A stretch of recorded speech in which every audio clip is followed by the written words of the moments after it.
મોડાસાના શિખર ન્યૂઝ હું છું પાયલ બામણિયા તો જોઈએ આજના મહત્વના સમાચાર।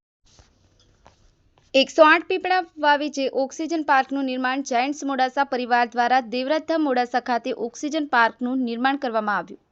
આજે વિશ્વભરમાં ગ્લોબલ વોર્મિંગને કારણે ઋતુફેર અનિયમિત વરસાદ આ બધું જંગલ કપાતા જાય છે, વૃક્ષો ઓછા થઈ રહ્યા છે, તેને કારણે છે। બીજું કોરોના દરમિયાન ઓક્સિજનની શું મૂલ્ય છે તે આપણને જણાય। વિશ્વભરમાં આજે પર્યાવરણ વિશે ચિંતાનો વિષય બની રહ્યું છે, ત્યારે મોડાસાની સેવાભાવી સંસ્થા જાયન્ટ્સ મોડાસા પરિવાર દ્વારા વિશ્વ પ્રસિદ્ધ દેવાયત પંડિતની સમાધિ સ્થળે 108 પીપળા વાવી અરવલ્લી જિલ્લામાં સૌપ્રથમ ઓક્સિજન પાર્કનું નિર્માણ કરવામાં આવ્યું।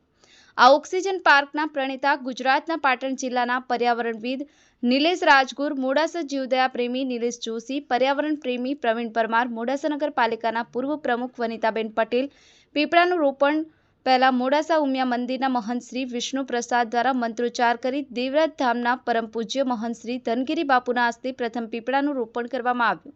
સાથે દેવરાજ ધામના લઘુબંધુ મહેશગીરી બાપુ તેમજ જન્મેજયગીરી બાપુ, જાયન્ટ્સ મોડાસાના પ્રમુખ રમેશભાઈ પ્રજાપતિ, જાયન્ટ્સ સહિયરના પ્રમુખ જ્યોત્સનાબેન પ્રજાપતિ, મંત્રી મુકુંદ સોની, છાયાબેન સોની, ઉપપ્રમુખ રામભાઈ પટેલ, અમિત કવિ તેમજ સનાતન ધર્મમાં બીજમાં મહાબીજ એટલે કે ભાદરવી બીજના આજે પવિત્ર દિવસે દેવાયત ધામમાં દર્શન માટે આવેલ લાખો ભક્તજનો આ પીપળવનના વાવેતર સમયે જોડાયા હતા।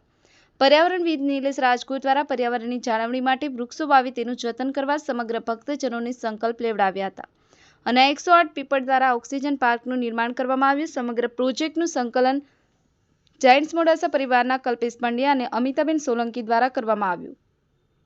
બ્યુરો ચીફ અલ્પેશ પટેલ, સત્ય